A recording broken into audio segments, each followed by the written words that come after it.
There are around 400 breeds of horses in the world. Some are more well known than others.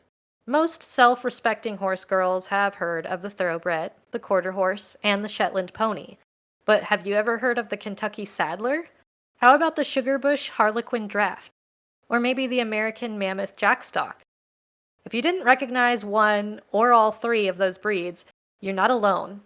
I had never heard of the Kentucky Saddler until I played Red Dead Redemption 2. One of the reasons these breeds are less known is that they are considered rare or endangered. The stories of how most breeds became threatened are similar to one another. Mechanization rendered horses obsolete in their main uses for transportation, agriculture, and warfare. This resulted in a global drop in the equine population around the early to mid 1900s. Ironically, the United States, a country known for the iconic cowboy on horseback, was particularly quick to replace horses with machines in the early 1900s. Luckily, there were horse lovers whose passion for their favorite breed led them to action. Today, we will recognize the efforts by exploring the rare and threatened breeds of equines originating from North America. Welcome to History from Horseback.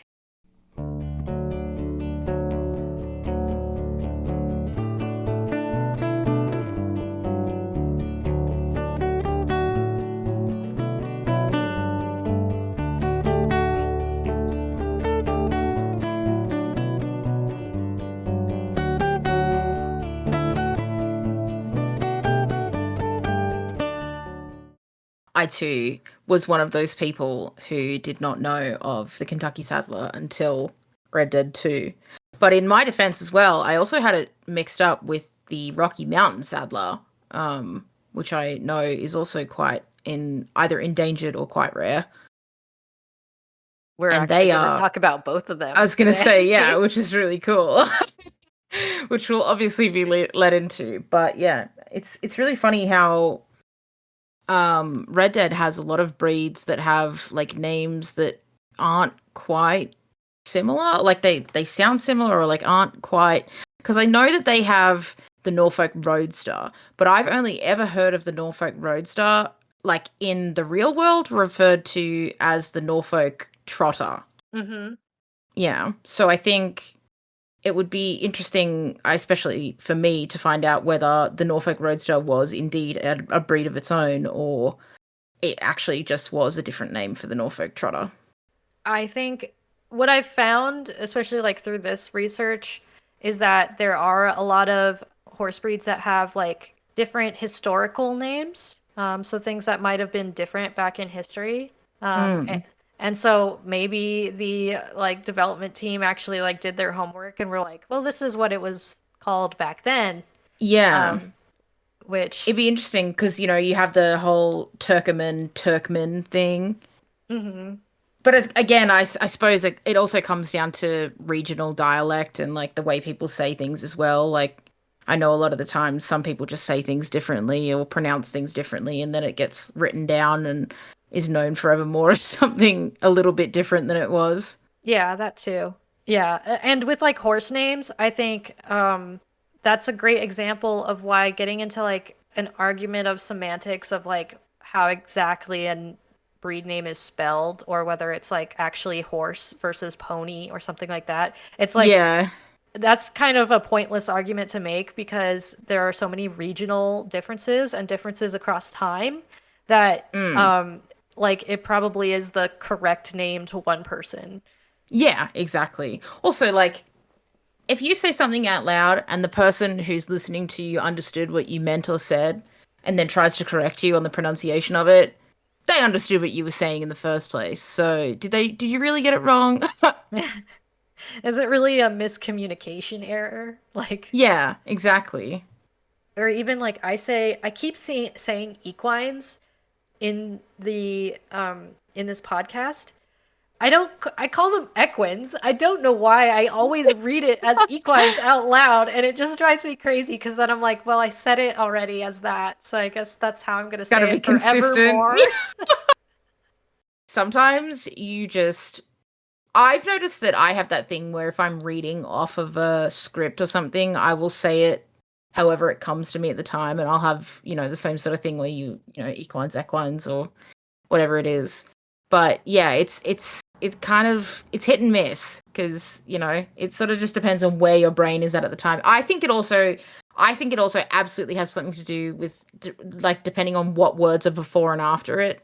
I think that Yes, absolutely also changes how you'll say it or what you'll be assuming as you go into it. totally. Well, I'm hoping that we can continue to do more episodes like this one. This one is specifically going to be about endangered breeds from North America, but I feel like it won't be like a series where we're doing it one after the other, but I want to in the future kind of do like each maybe continent, talking about their rare and endangered breeds, and then maybe a extinct breed episode eventually. Yeah, that would be really awesome. Well, we have quite a few sources for today's episode. The primary source I used was the Livestock Conservancy. They track and do research on all sorts of rare and endangered and threatened breeds in the US primarily, of all sorts of livestock, but that includes horses and other equines, equines.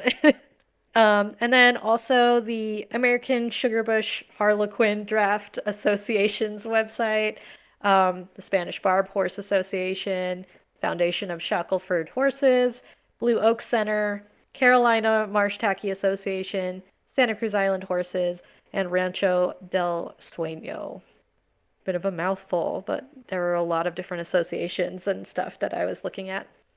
One thing that kind of amused me about reading all of the association like websites and stuff is that like all of these people they love their favorite breed so much, and a lot of Yeah. the websites really are just like them kind of gushing about the breed and how great they are and how much they love them. I just got so much like love for all of these breeds, like enthusiastic care Yeah. for them, and I'm like, "Oh, that's really touching." Oh, that's so cute. Yeah. I love that. But also, like, this might not be like the most accurate list. I don't know. I tried my hardest, but I kind of went by what the Livestock Conservancy was saying. Hmm. Um, so if there are like any breeds in here that are other people consider threatened or endangered, or like other people are like, hey, this is actually also from North America. I'm shrugging, but you can't see that in here because this is an audio medium. But I tried.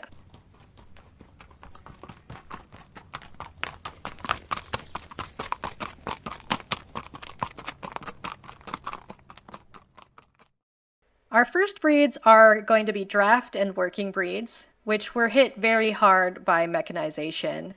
Unlike their speedier counterparts who maintained popularity within equine sports and competition, drafts tended to fade into obscurity because a lot of their uses were replaced by machines. Mm. So the first one we're going to cover is the American Cream Draft. It is said to be the only draft breed developed in the US. However, there is another relatively new or relatively modern draft breed waiting to be recognized officially that I'll talk about after this one. There were a lot of sources that were like, this is the only draft breed developed in the US. And I was like, okay. So That is, I, hmm. I think it's just that the other one is really new, hasn't really been recognized like officially yet as Yeah. its own distinctive breed. Not to mention that, like, that's got to be an insanely intricate process to become recognized officially. I can only imagine, like, how difficult it is for, like, the American Kennel Club or the Mm. Westminster Club for dogs to recognize these sorts of things, let alone equines. It's probably, whoa, it's probably really difficult. Yeah. Plus, it takes time. Like it Hmm. takes time for generations to occur, in order Yep. for like their genetics to actually become distinctive enough. Yeah, absolutely. So the American Cream Draft originated in Iowa in the early 1900s. And it's said that the first mare ever was named Old Granny, which I love that name. Incredible name, truly. Yeah. She was a cream colored draft, and she was auctioned at a farm sale in Story County, Iowa in 1911. where she started catching people's interest because she consistently produced cream-colored offspring. So she must have been homozygous. Yes, that's what I think. And considering that now they've pretty much tracked down the coat color to the champagne gene, it's Yeah, likely that she was just homozygous champagne, definitely. which is pretty cool because you don't see a lot of champagnes, You at least don't. not in my And area. yeah, and usually when you do see them, it's that, you have that sort of questioning. It's like when you have a foal born, it's like, is it red or palomino? Like you can't Hmm. really tell for a little bit, especially with like a few of them that are born like way darker and then they lighten up as they go. Hmm. But, the age old argument of is it Perlino or is it, champagne? Is it Yeah. Cremello? Like you'll never really know until you get genetic testing in 1911. Oh, don't know. Nope, Like they couldn't do that. Yeah. yeah, in the 1900s, don't think they were doing that. Yeah. I think in 1911 there were still some people who were holding on to the theory that like the way that genetics passed on was that the offspring were always going to be somewhere in between mom and dad. Yeah, yeah. Which is like a good guess, and I'll give you props for that one. Hmm. A lot of the time it is close to that, but a lot of the time it's not. Yeah, exactly. You if that was true, you would never end up with children who were taller than their parents, and yet here we are where that Yeah, does happen. that's right. So then, the probably most famous, other than Old Granny, of the original American Cream drafts was Silver Lace, who was a stallion born in 1932. And he was the great great grandson of Old Granny. In the 30s, the popularity of the breed began to grow, and so that's one of the reasons why Silver Lace got so popular. One person who has played a major role in the development of the breed was a man named Clarence T. Ryerson. And he basically saw the horses and he just fell in love with them. And so he bought all the mares sired by Silver Lace that he could possibly find. Can you imagine having the money to just be like, you know what? I love this horse breed so much. I'm gonna find every single one that I can, and I'm gonna buy all of them, and I'm just gonna start doing this. God, I know. I wish, I know, I right? wish. Yeah. Uh, Dream job. Especially in the 1930s, where I guess there was still some use for drafts, but like they were, Hmm. getting less and less useful Yeah, by the well and year. truly. Must be But really difficult. Yeah. yeah, but he just loved them. And he also took like meticulous pedigrees, like he recorded the pedigree of each of the horses, which was very important and kind of what allowed the breed to become recognized.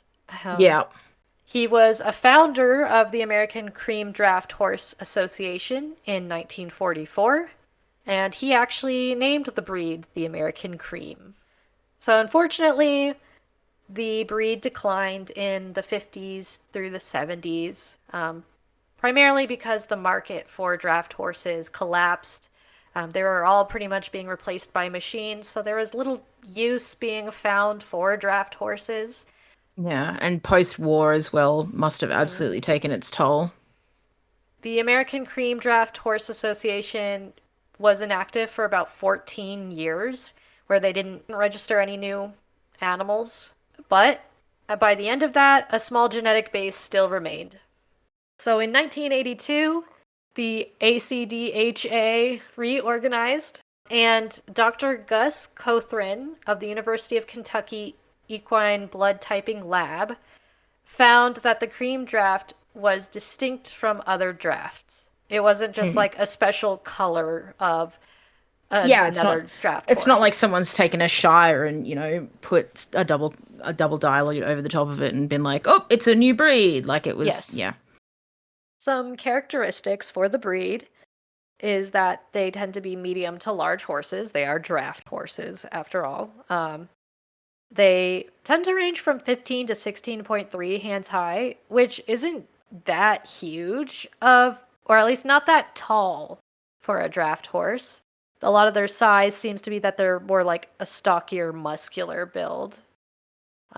They do weigh from 1,600 to 2,000 pounds, which is heavy. I mean, It's also for our non-pound users, that's around anywhere from like 730-ish to like just over 900 kilos. thank you for that. That's okay. I forgot about that. That's okay. But yeah, that's a huge horse. That's an absolutely massive horse. Their coats are pretty much always a cream colored coat with pink skin, amber eyes, and a white mane and tail. Those amber eyes and the pink skin are a really good sign that their coloration is caused by the champagne gene rather than the cream gene, even though they are called cream Cream. drafts. I was literally going to say that earlier. I do wonder whether if this breed had been discovered in the modern day, whether it wouldn't have been called the American Champagne Draft instead. Yeah, I don't know. It would be interesting though, because like the dead giveaway being the amber eyes over the blue or the wall eyes that creams Hmm. usually get and the double dilutes. But that would be so interesting to me that if we had have known the actual genes at the time, like would it have just been called the American Champagne Draft? I will say it doesn't ring off the same way Right? that the other one Yeah. does. But it would be very, very interesting to know. I don't know why, but I just associate the idea of like cream with like being like sweetness. Like Yes. not just taste sweetness, but like being having a sweet disposition, which apparently they Yes. tend to. So it's like I don't That's know, it cute. just seems all to just go together. They are a critically endangered breed, unfortunately, but they are growing, so that's a good sign.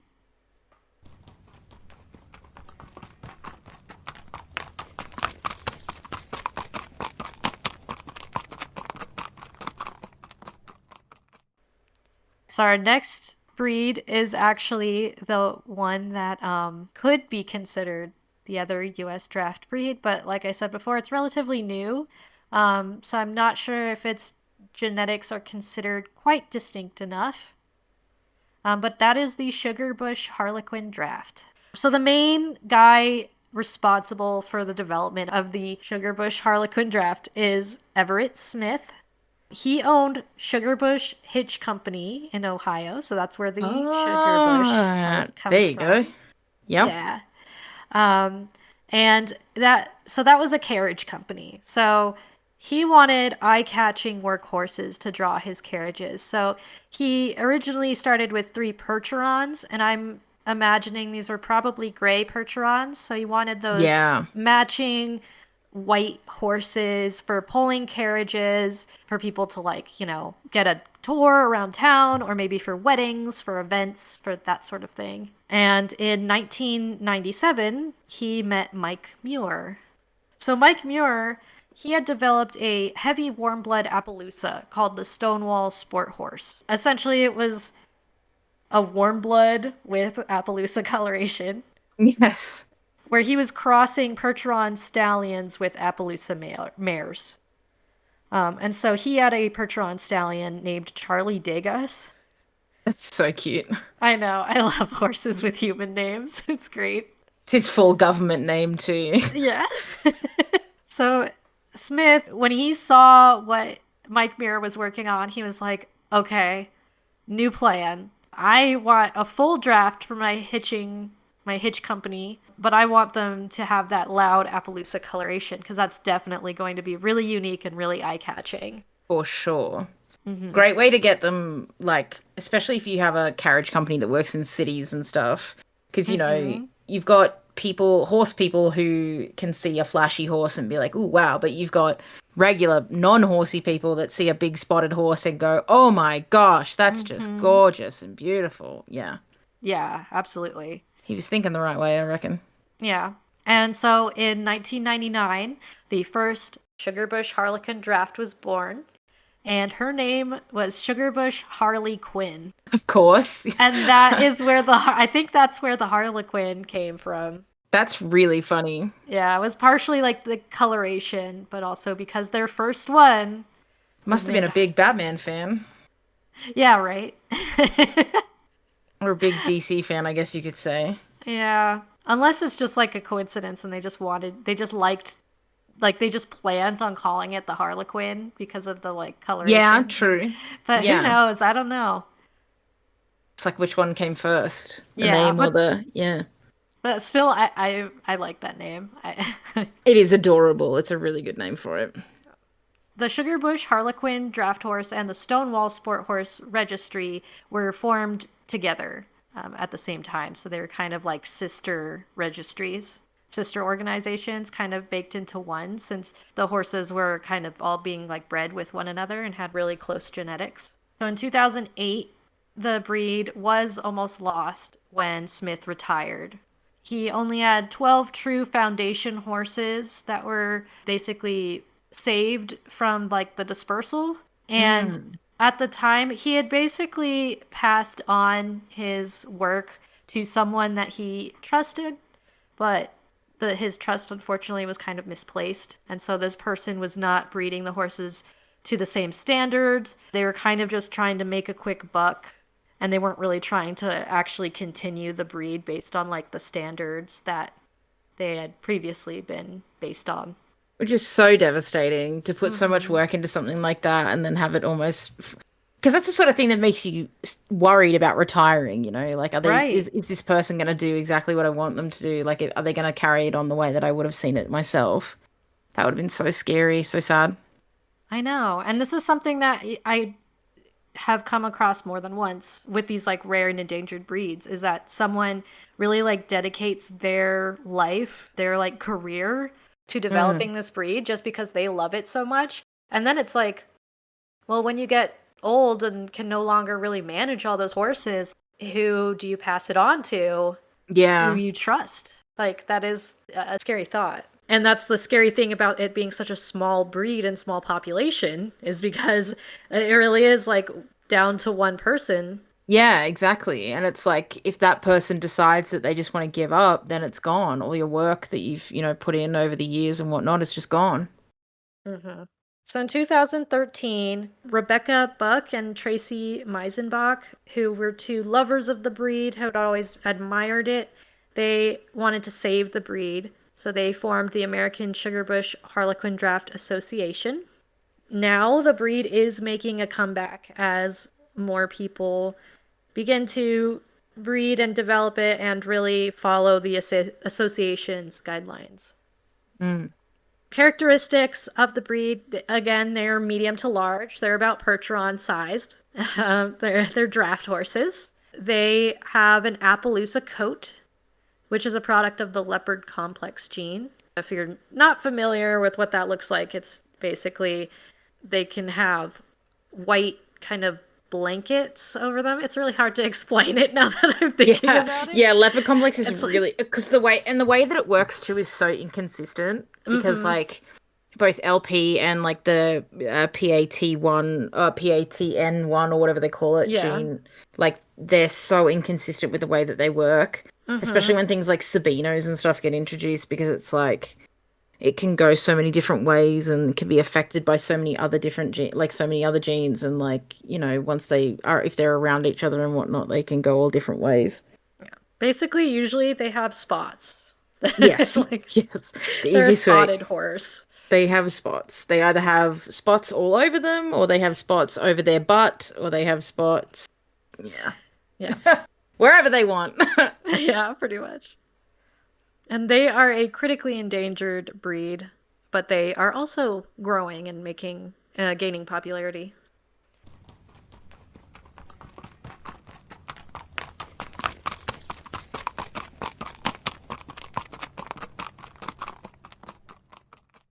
Okay, and now this I counted it with the draft equines because they're also a work animal. But this isn't technically a horse.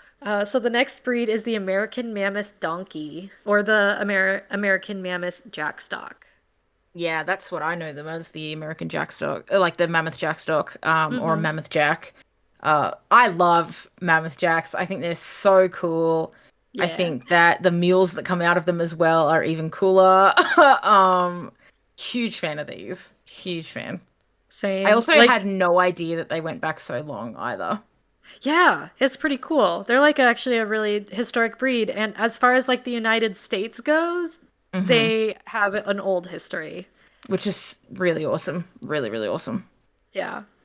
And I'm not gonna lie, after learning about every single one of these breeds, I was like, I want one. Yes. So Give one to me. Thank you.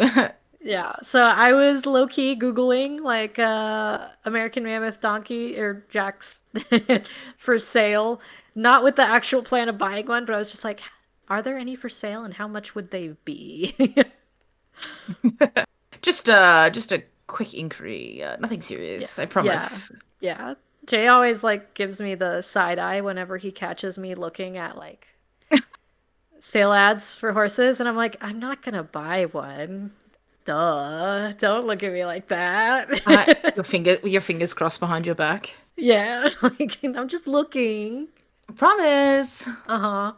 It's like he doesn't have to worry about me like cheating or like looking at like I don't know, like other guys Other guys, yeah. on apps or something like that. Like no, what he has to worry about is me looking at pictures of horses for sale where I'm like, "No, I'm just looking. I'm allowed to look."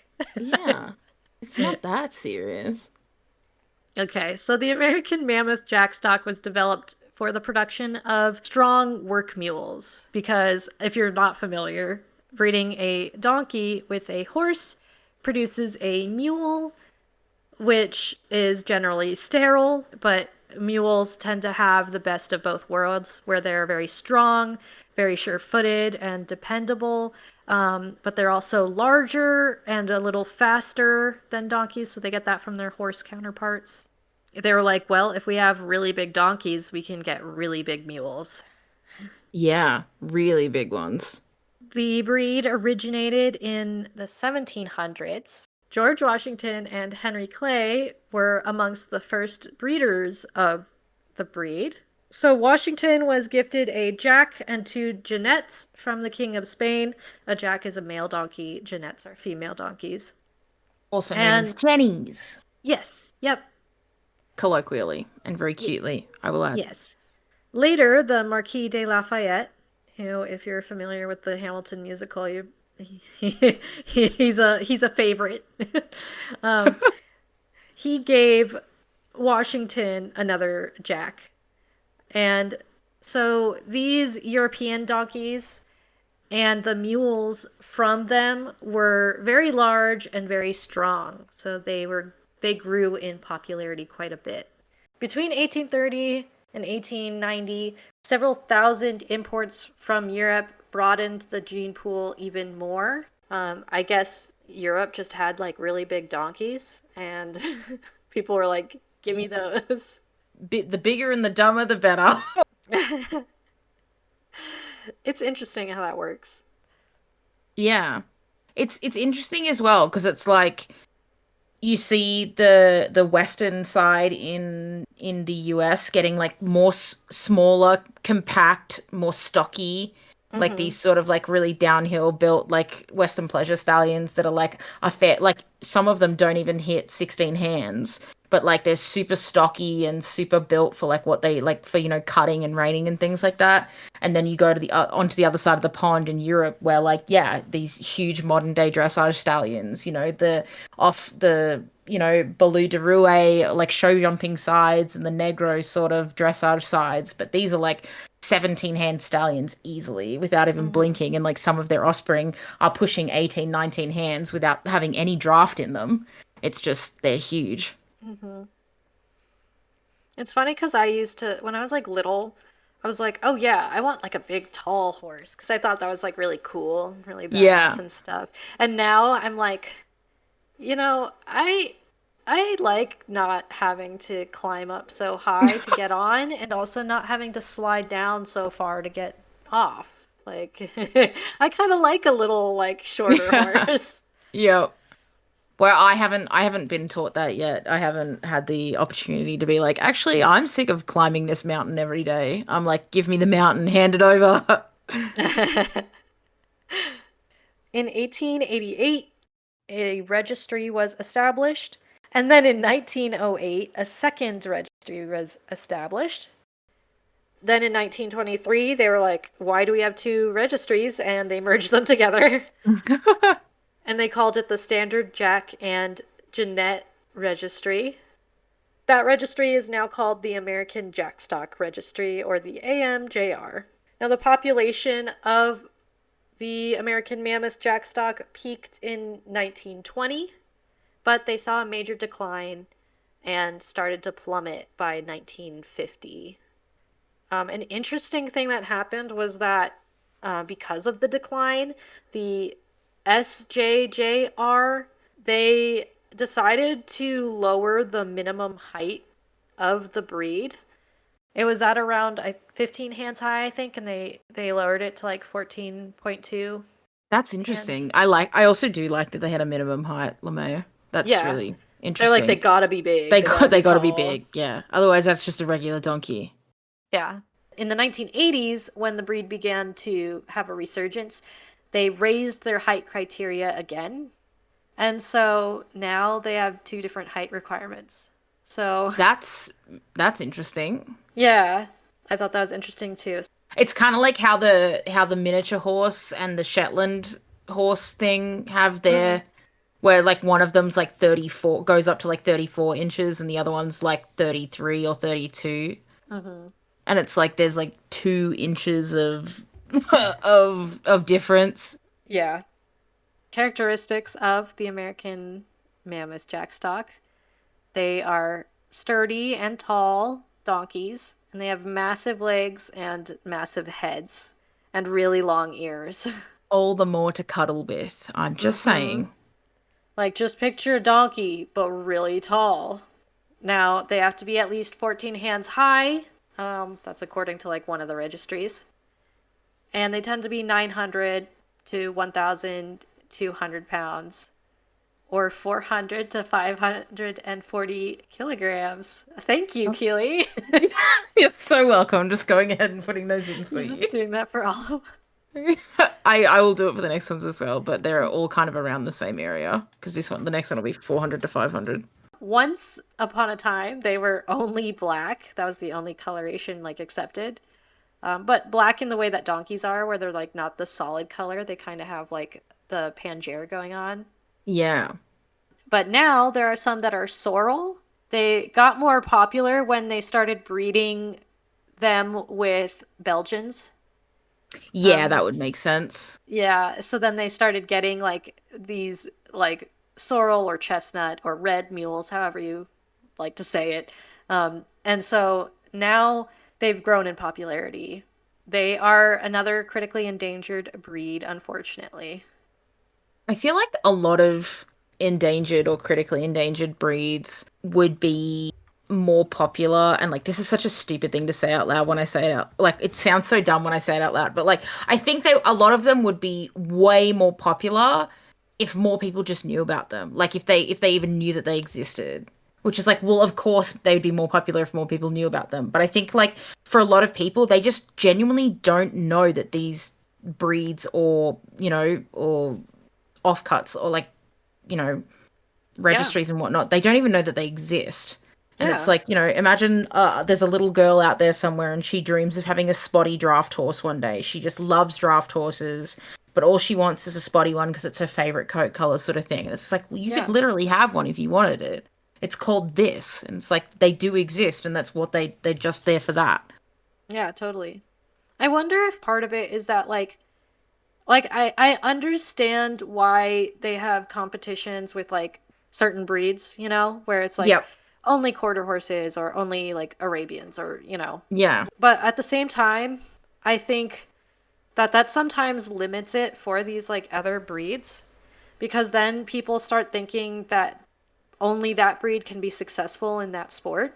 Yeah, exactly.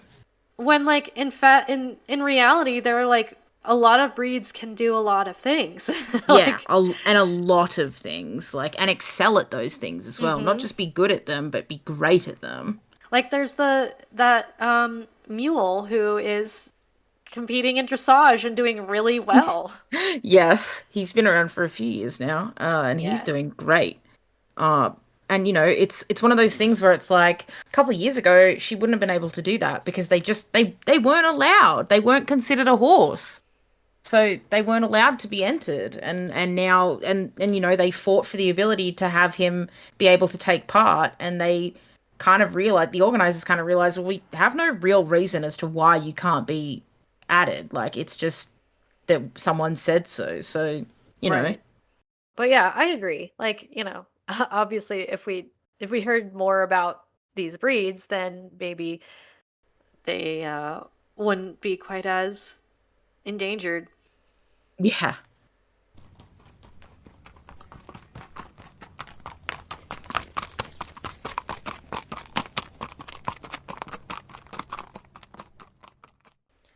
So the next horses, the remainder of the horses I'm going to talk about are all riding horses, so they're more what you would imagine for like horse sized, and some of them are like pony sized. Love a good pony. Oh yeah. So next we have the Canadian horse. They were developed from equines that were sent from France to Quebec between 1665 and 1670, and their genetics remained isolated within the colony, within Quebec. A nickname for them is the Little Iron Horse because they were basically used for everything. They were extremely popular both in the area and then also later in the US because of how they could be good at anything. Just like we were just talking about, they could Yeah. excel. Yeah, versatility is a huge thing to have. Mm-hmm. It's really nice for a farmer to be able to like hitch up his horses to like a plow, and then later on, when his crops grow, he can hitch them up to a wagon and he can take his crops into town. And then at other times, he can just go for a nice ride. Maybe he needs to go for a ride into town for an errand. It's really nice to be able to just be able to rely on one horse for all of that instead of having Yeah. different Instead of different having to specialized swap horses. around. Yeah, especially if you can't afford to have two horses. Yeah. Yeah. In 1800, the breed was so popular in the US that it was used to develop the Morgan, the American Saddlebred, and the Standardbred horse, just to name a few of the breeds. And a lot of them were exported to the US to use in the cavalry. Now, unfortunately, by 1880, the breed was nearly extinct in Canada because the US was buying so many of them. And unfortunately, the horses in that you use in cavalry often die. Yes. So they were being sent to the US and then they were dying out. In response, in 1886, a small group of breeders formed a stud book in Quebec. Now, unfortunately, they're still kind of struggling. In 1976, there were fewer than 400 horses, but Canada still loves them. And in 2002, Canada recognized them as their national horse breed. That's nice. Yeah. It certainly gives them a boost in terms of why they should be kept around and why money should be put into them. Especially if recognizing them as a national breed is going to give a huge boost to both awareness for the breed and support. Now, some characteristics of the horse, they tend to be solid and well muscled. They're not like draft horse size, but they're also not like really petite or light horses. They tend to be 14 to 16 hands high and around 900 to 1,000 pounds. Which is around 400 to 500 kilos. So about half a ton.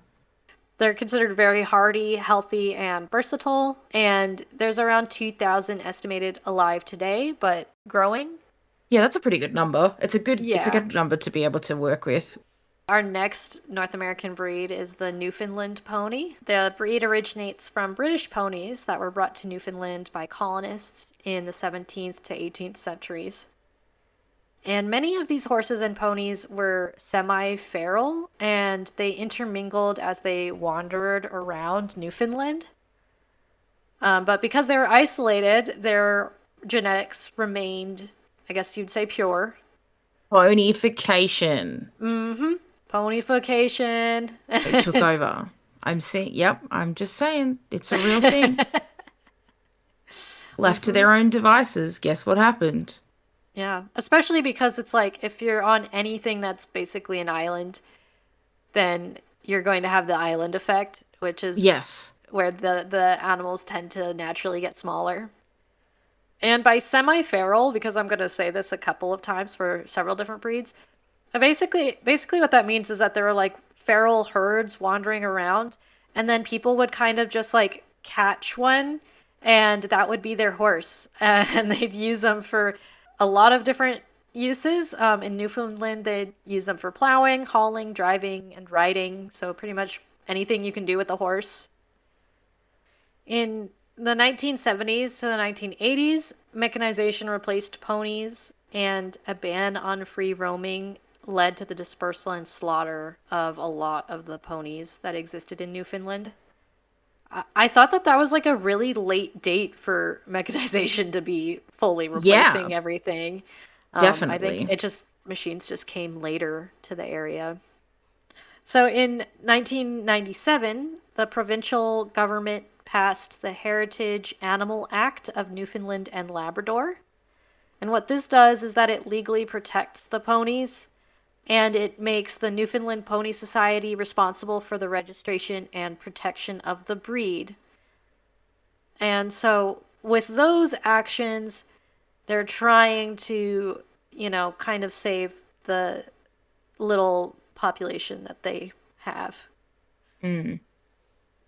One of my first questions when the breed is so critically endangered as these ones are, one of the first questions that always comes to my mind is how do they decide what breeds they will outsource and use to bolster the numbers Yeah, if I they have know. I to? wonder that too. Yeah. Like how do you look for the most do you look for the most like for the other breeds that have the most similar characteristics and like are going to match them the easiest, or do you look for the ones that are going to benefit them in the long run, or maybe bring to the table some new characteristics, or like a characteristics that is similar enough but might be better in the long run, etc., sort of thing. Those are very good questions. Like, Yeah, yeah. because I'd I love think that's what to. they ask. Yeah, yeah, and it would be interesting to see how that process happens, like how they sort of exclude certain breeds or include certain breeds for consideration in terms of building the numbers back up. And honestly, that is something that even like people who are working with endangered species, though they ask those exact same questions. Yeah. Because like a lot of endangered species have what is basically called a species survival plan, Yeah. and it's like a often like international collaboration of determining like based on the genetics and pedigrees of all of these endangered animals that they have um, in like zoos often they are like okay who needs to breed with who and sometimes when you have issues like with the endangered rhinoceroses where you've got like like a southern white rhino northern white rhino which is now extinct Yeah. it's like do we try to like would hybridizing these species would that take away the like would that root destroy the point of it or Yeah. would that help and so it's like it's all very interesting so characteristics of the Newfoundland pony include that they can be either fine boned or stocky they kind of vary between, but they're generally smaller in size. They're pony sized. So they tend to measure from 11 to 14.2 hands high and around 400 to 800 pounds. Around 180 to about 360, give or take, in kilos. Now they tend to have solid coats, so no pinto markings are found within the breed. And there are 200 to 300 of the ponies that currently exist, so they're considered critically endangered.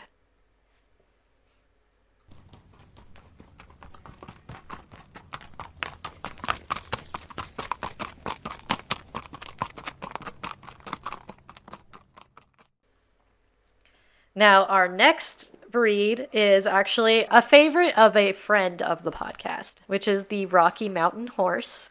Also a very exciting breed for me because I've heard a lot about them.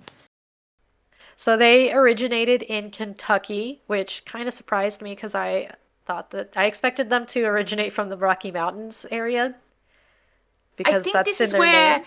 I think this is where the confusion comes from the crossover as well between the Rocky Mountain Saddler and the Kentucky Saddler.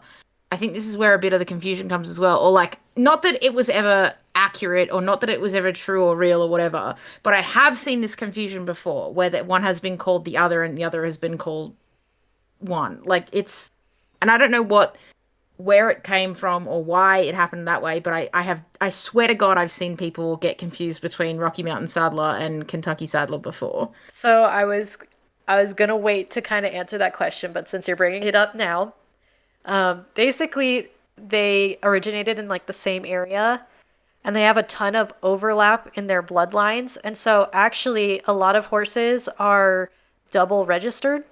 Ah, So yes, there are quite a few that are registered both as Rocky Mountain horses and as mountain pleasure horses, which is the yeah. modern name for the Kentucky Saddler. Interesting. Okay. Well, there you Yeah, go. there you go. Pretty much all US gated breeds originate from Spanish horses that were then later crossed with English horses. The Rocky Mountain horse is thought to be descended from a single stallion who was brought to eastern Kentucky in the 1890s. And he was a chocolate color with a flaxen mane and tail, and he was gaited. Later on, down the line, came a horse named Old Toby. He's considered a foundation sire, and he was famous in the area where he lived in Kentucky. Old Toby was owned by Sam Tuttle, and he ran the horseback riding at Natural Bridge State Park in Kentucky. Old Toby was said to have a really nice, sweet disposition. Even though he was a stallion, Sam could just like put children on his back and he would just like babysit them basically. No. Yeah. And he bred until he was 37 years old. Which is wild. I Like, know. still being able to jump at the age of 37, kind of impressive. Good for Right. you, old Toby. Good for you. Right. In 1986, Rhea Swan formed the Rocky Mountain Horse Association. So, characteristics of the breed, they can be kind of variable in build. They tend to be 14.2 to 16 hands high and around 850 to 1,000 pounds. It's like 385 to 450 kilos, give or take. All of them have a smooth four beat gait and they tend to have this calm, friendly disposition. Now, one really popular coloration for the Rocky Mountain horse that you'll see often is this what they call chocolate with flaxen mane and tail. The breed itself calls it chocolate. Now, what this actually is, as far as the genetics go, is the gene silver, which is a gene that basically affects the color black in a horse and lightens it up. And it's the result of that silver gene on either bay horses, which is called a silver bay, or on a black horse, which is often called silver dapple or silver dapple black. It's really funny too because a lot of the times you'll see in like sale groups for like Facebook sale groups or just like random horse Facebook groups and whatnot, people will post a picture of a silver bay horse and there'll be like three or four comments like, is this a Rocky Mountain? Is this a Rocky Mountain? Are you sure it's not a Rocky Mountain? And it's like, no, it's just a silver bay. like I promise you, it's just got silver. It's not one of those. They are so Yeah. rare, please. Yeah. They're just like well known for that coloration, so people Yeah. just kind of like assume. Yeah.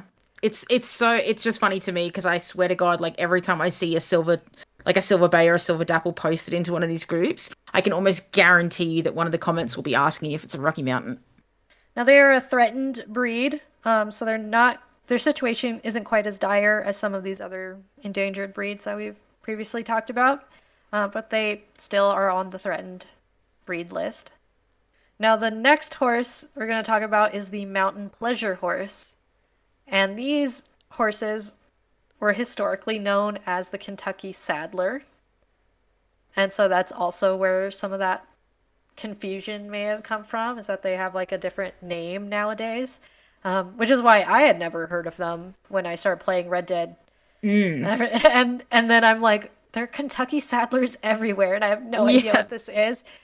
And then I looked it up, and I was like, oh, okay.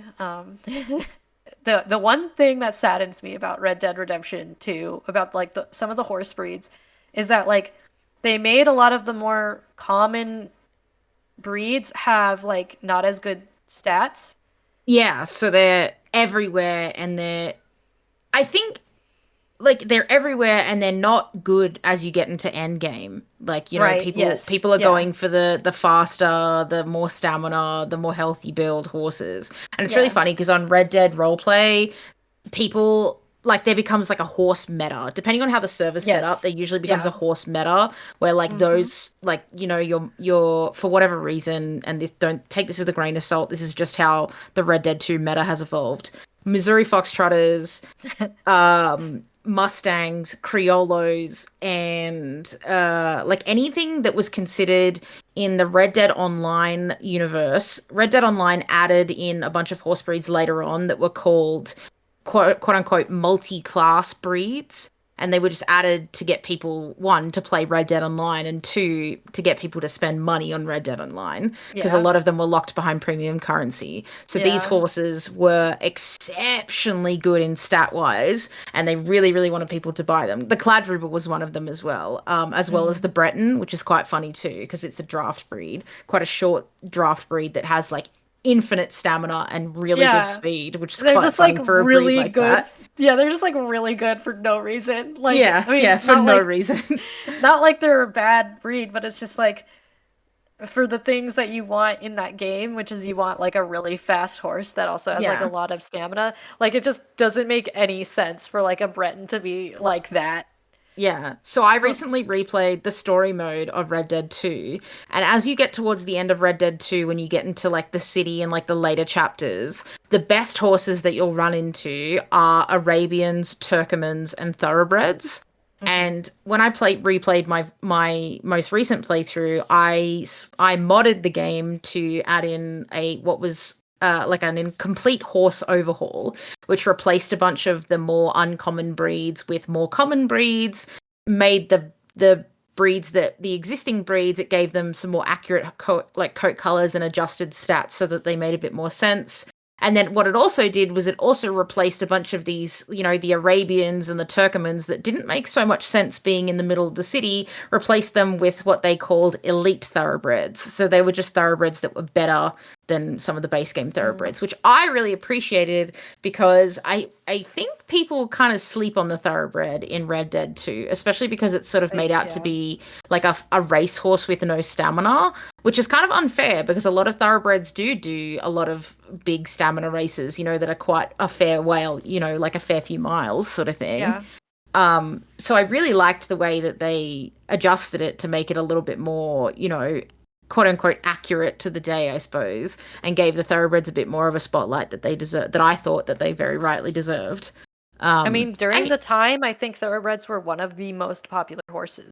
yeah, exactly. And not just for like people who could afford really, really big, cool, like expensive racehorses, but for like off-track thoroughbreds that were, that needed a home and were super cheap to buy. Like it's almost like exactly the same as like as like modern day, where it's Yeah. like there's a lot of like byproduct.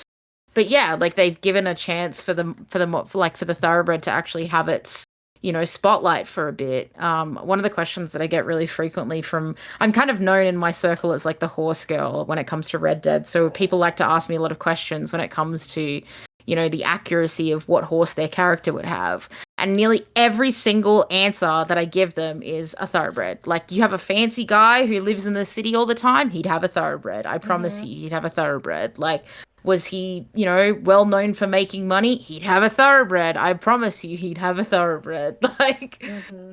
it's yeah, so it was really cool to like play through like a playthrough of it and have an actual like genuine reason to have them there and have them have their little spotlight that they should have had in the game, in the base game, I think.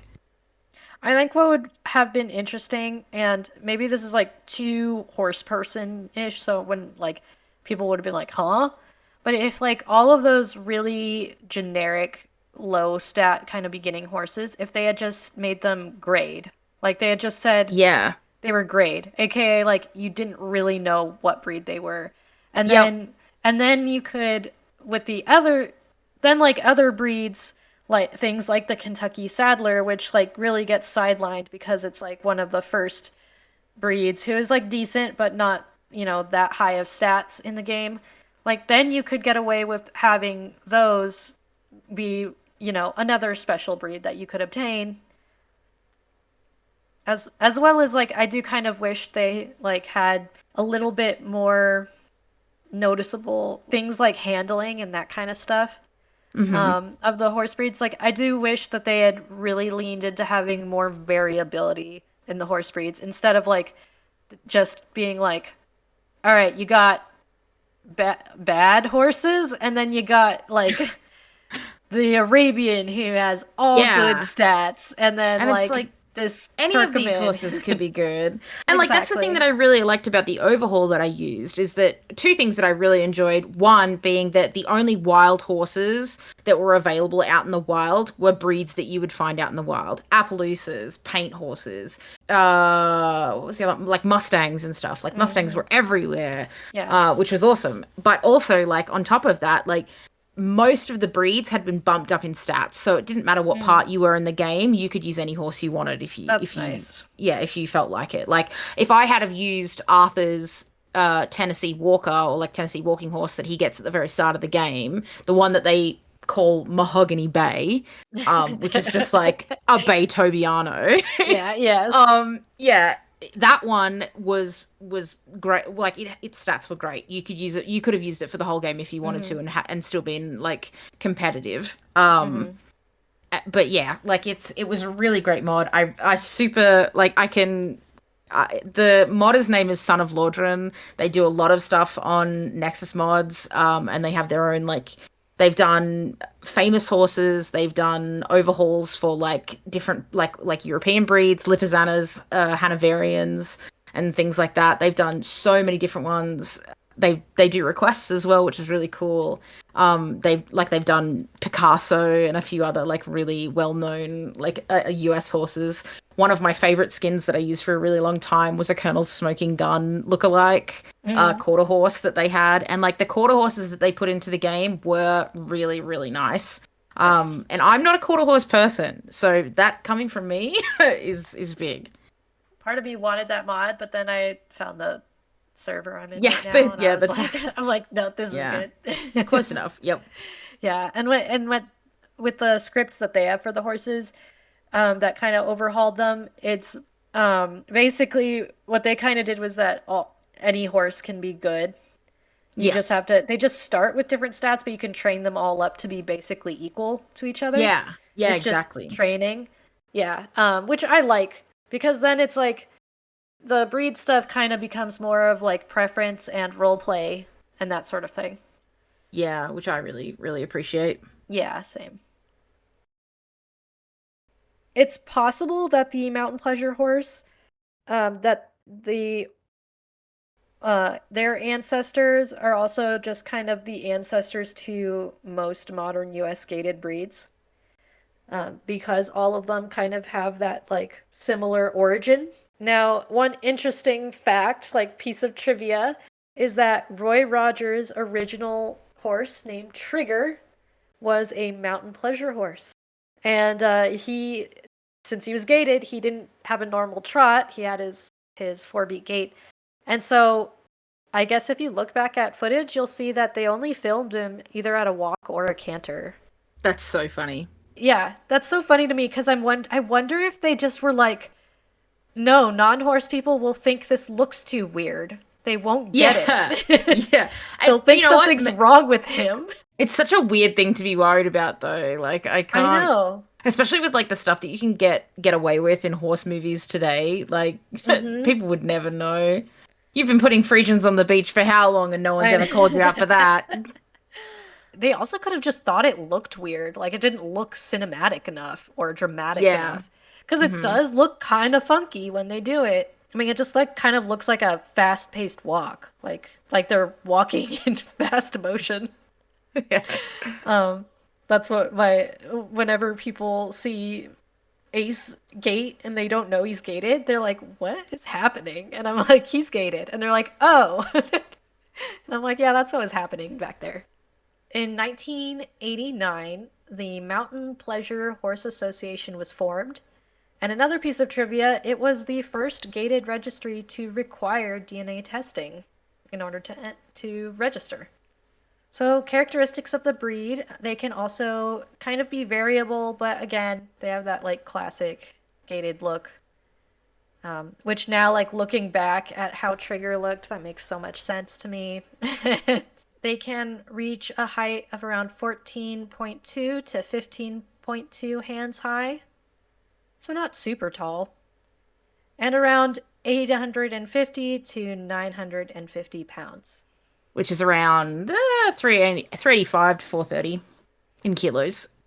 They have a smooth 4-beat gait, and they tend to mostly be solid colors with some roan, and they are also a threatened breed.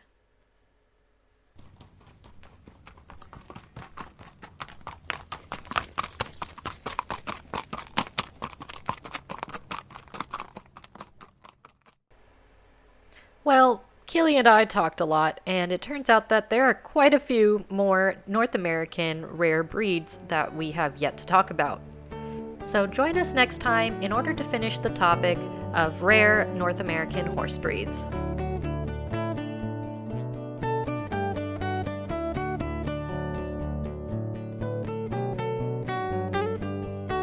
Thank you for listening to History from Horseback. We hope that you enjoyed this episode, and we are on TikTok, Instagram, and Facebook, so give us a follow for more historical horse content. Thanks again for listening, and we'll see you out on the trail.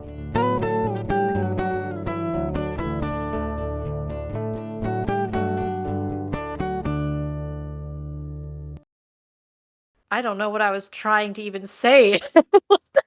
You know, I nearly came through here, and I was like, I nearly put in like a bracket here that was like amongst, like, but I Yes, it wasn't. was amongst. What the hell? I wasn't sure whether that's what you were trying to say, and I didn't want to fuck with it until we got here because I did genuinely want to know what you meant when you wrote it. Because I was reading it earlier and I was like, what? Definitely was amongst. I don't know why autocorrect did me dirty like that. Or a governor? You're a goner.